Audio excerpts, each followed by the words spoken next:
नमस्कार दोस्तों, स्वागत है आपका आज के वर्ल्ड में। दोस्तों, हम लोग चीनी यात्रियों की चर्चा कर रहे हैं, जिसमें से महत्वपूर्ण रूप से फाहियान के द्वारा प्रस्तुत किए गए यात्रा विवरण के विषय में देख रहे हैं। भारत में आने के बाद उसने क्या क्या देखा था, किन किन स्थानों का भ्रमण किया था और क्या क्या उसने अपनी पुस्तक में वर्णित किया है, उसी के विषय में चर्चा कर रहे हैं। आप लोग इसके पहले कई वीडियो देख चुके हैं, उसमें फाहियान को समझने में काफ़ी आसानी होगी। आज हम लोग चर्चा करेंगे इसी क्रम में रामग्राम के या रामगाम के राम स्तूप की। तो एक बार पुनः आप लोग बने रहिए वीडियो के अंत तक। पुस्तक का नाम आप जानते हैं, बुद्ध की तलाश में चीनी बौद्ध यात्री फाहियान की भारत यात्रा, जिसके लेखक फाहियान है, अनुवादक जगन मोहन वर्मा है, संपादक शांति स्वरूप बौद्ध है और प्राक कथन लिखा है सुप्रसिद्ध इतिहासकार और भाषा वैज्ञानिक डॉक्टर राजेंद्र प्रसाद सिंह ने। फाहियान 399 से 414 ईस्वी के मध्य गुप्त शासक चंद्रगुप्त द्वितीय विक्रमादित्य के समय में भारत भूमि पर आया था। ये परिमार्जित संस्करण है और अब हम लोग चर्चा करते हैं रामग्राम और राम स्तूप की। तो भगवान बुद्ध के जन्म स्थान कपिलवस्तु और लुम्बिनी से आगे चलकर से 5 योजन पर राम नामक जनपद मिला। जनपद के राजा को भगवान बुद्ध की धातु का एक भाग मिला था। तो जब 8 भागों में बांटा गया था तथागत की अस्थियों को, तो उसका एक भाग जो है वो राम नाम का जो जनपद है वहां के राजा को प्राप्त हुआ था। वापसी में उसने एक स्तूप बनवाया था, उसका नाम रामधम्म स्तूप है। तो जो रामग्राम के या राम जनपद के राजा को तथागत बुद्ध के धातु का एक भाग मिला था, उसमें से उसने एक स्तूप का निर्माण करवाया, जिसे रामधम्म स्तूप के नाम से जाना जाता है, ऐसा फाहियान बता रहा है। स्तूप के पास एक हंद या हौदा है, हंद में एक नाग रहता है। वो बताता है कि लोग बताते हैं कि जो स्तूप बनवाया गया उसी के समीप में एक हंद या हौदा है और उसमें एक नाग रहता है। वह धम्म स्तूप की रक्षा और निरंतर पूजा करता है। तो जो नाग वहां बैठा रहता है वो विशेष रूप से धम्म स्तूप जो राम नाम का बनवाया गया है उसकी रक्षा करता है और निरंतर पूजा करता है या उसमें अपनी श्रद्धा प्रकट करता है। जब सम्राट अशोक यहाँ आए तो उन्होंने चाहा कि 8 स्तूपों में से भगवान बुद्ध के शरीर धातुओं के कुछ भाग राम के विषय में यहाँ दिया गया है कि यह जनपद कपिलवस्तु और कुशीनगर के मध्य में पड़ता है। संभवतया यह गोरखपुर के आसपास कोई स्थान रहा होगा। गोरखपुर के पास अनेक छोटी छोटी झीलें हैं।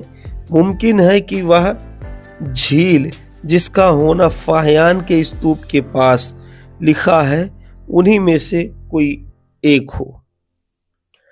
वाणगंगा कपिलवस्तु और रामग्राम के बीच की जो सीमा मानी गई है उसी के आसपास उसे कहीं होना चाहिए। तो ये वर्णन दिया गया है कि रामगाम जो है वो गोरखपुर महाराजगंज के बीच में कहीं इसको होना चाहिए। तो अशोक द्वारा प्रयास किया गया था कि तथागत के धातु अवशेषों को निकलवा करके 84,000 स्तूप बनवाए जाएं। 7 स्तूप गिरवाकर उसने इस स्तूप को भी गिरवाना चाहा। तो 7 स्तूपों को गिरवाकर उसमें से अस्थि अवशेषों या भस्म अवशेषों को लेकर के वह आगे बढ़ता है और फाहियान बताता है कि वो रामगाम के इस स्तूप को भी गिरवाना चाह रहा था।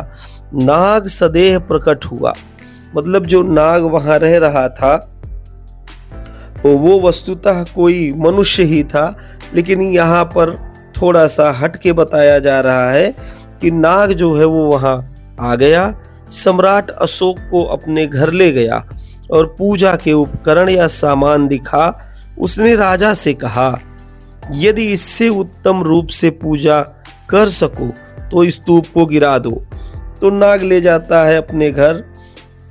नाग मनुष्य है और वो अपने घर ले जा रहा है अशोक को, और सारी पूजा की सामग्रियां दिखाकर कहता है कि मैं अब तक विधिवत पूजा करते आया हूँ, श्रद्धा प्रकट करते आया हूँ। यदि मुझसे अच्छे तरीके से आप पूजा कर सकते हैं तो बेशक आप स्तूप को गिरा दीजिए, सब ले जाओ, मैं झगड़ता नहीं। उसने कहा, मैं कोई झगड़ा नहीं करूंगा, आप सब ले जाइए। राजा समझ गया कि पूजा के ऐसे उपकरण संसार में कहीं नहीं मिलेंगे। इस पर वह लौट गया।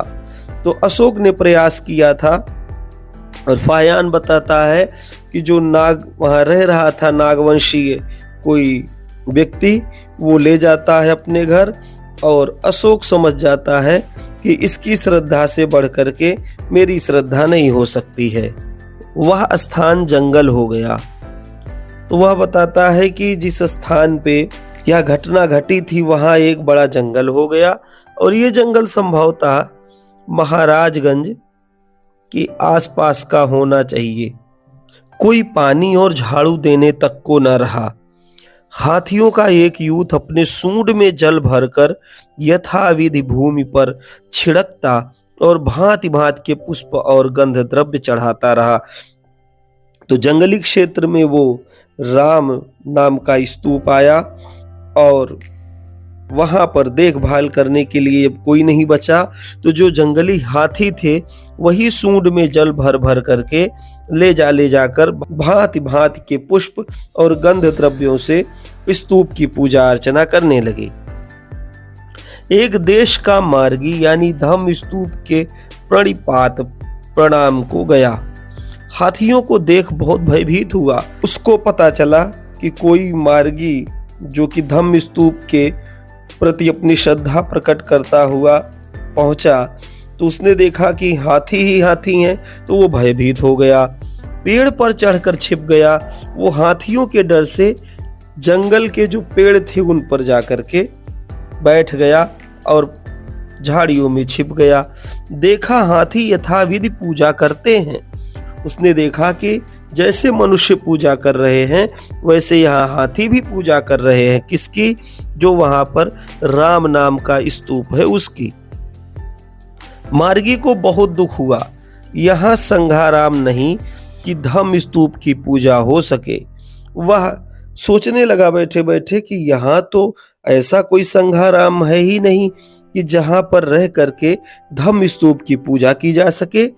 हाथी पानी और झाड़ू देते हैं तो वहां कोई और नहीं है, तो एक हाथी दूसरे हाथी को पानी और झाड़ू देते हैं। मार्गी जो गया हुआ था वहां पे परिग्रह छोड़ सामनेर बनकर लौटा। तो वो जब वहां पहुंचा तो वह शामरेड बन गया। उसकी आस्था तथागत में हो गई और उस स्तूप में हो गई जो राम नाम का था।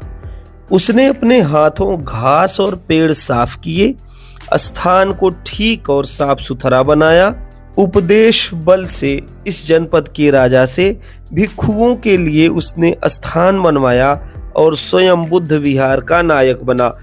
तो उस जंगल में जहां राम नाम का स्तूप है, हाथियों द्वारा उसकी देखभाल की जा रही है, यह देख करके वह सामरेड बन गया। और उस व्यक्ति ने क्या किया, वहां पर एक बुद्ध विहार का निर्माण करवाया जिसका कर्ता धर्ता वह स्वयं बना। अब उसमें भिक्षु रहते हैं। वो कह रहा है कि अब जब मैं वहां गया हूं तो मुझे दिखा कि वहां पर भिक्षु रह रहे हैं। यह समीप की घटना है। उस समय से अब तक श्रमण बुद्ध विहार के नायक होते आए हैं। तो वो कहानी पूरी बताता है और कहता है कि उस समय से लेकर अब तक जो भी समण होते हैं वो बुद्ध विहार के नायक होते हैं। तो एक महत्वपूर्ण स्तूप जो तथागत की 8 भागों में बटी हुई अस्थियों या भस्मावशेषों पर निर्मित था, वो रामगाम में था और रामगाम के राजा द्वारा वहां पे बनवाया गया था। कालांतर में बगल में एक हंद या हौदा बना जिसमें एक नाग जातीय व्यक्ति रहता था, देखभाल करता था। अशोक ने जब 7 स्तूपों को गिरा करके उसमें से भस्मावशेष ले लिए, रेलिक कास्केट को निकाल लिया, तब जब उसने 8वें के रूप में रामगाम के स्तूप को गिरवाना चाहा तो उस नाग जातीय व्यक्ति ने अशोक को अपने घर ले जाकर के पूजा की सामग्रियां दिखाई और उसने यह कहा कि देखिए, मैं बहुत विधिवत ढंग से पूजा करता हूं, यदि आप इससे अच्छे से पूजा कर सकते हैं, श्रद्धा प्रकट कर सकते हैं, तो फिर आप बेशक स्तूप को गिरवा दीजिए और मैं जो है कुछ नहीं बोलूंगा। यह देख करके अशोक वापस चला जाता है। वो जान जाता है कि इससे अच्छी तरीके से मैं श्रद्धा नहीं प्रकट कर सकता। कालांतर में वो स्थान जंगलों से आच्छादित हो जाता है, स्तूप बीच में पड़ जाता है और इस राम नाम के स्तूप की अब देखभाल जंगल में रहने वाले हाथी करने लगते हैं।